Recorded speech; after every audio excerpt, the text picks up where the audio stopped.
Joyful સેટરડેનું આયોજન કરવામાં આવ્યું. દહેગામ તાલુકાના અહમદપુર પ્રાથમિક શાળામાં જોયફુલ સેટરડેનું આયોજન કરવામાં આવ્યું હતું, જેમાં કાર્યક્રમની શરૂઆત પ્રાર્થનાથી કરવામાં આવી.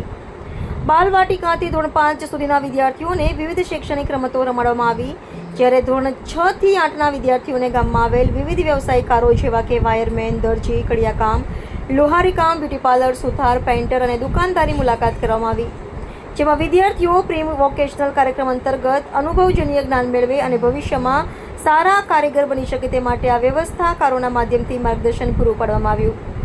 શાળાના મોટાભાગના વિદ્યાર્થીઓ ખેતીના વ્યવસાય સાથે સંકળાયેલા હોય, બાગકામના માધ્યમથી નીંદણ અને ટ્રીમિંગ જેવી કામગીરીની પણ સમજ પૂરી પાડવામાં આવી. આમ આજનો જોયફુલ સેટરડે આનંદની સાથે અનુભવ પૂરો પાડનાર બની રહ્યો હતો. આ કાર્યક્રમમાં વિદ્યાર્થીઓ જોડાયા હતા. રિપોર્ટર જયંતિભાઈ પટેલ, દહેગામ.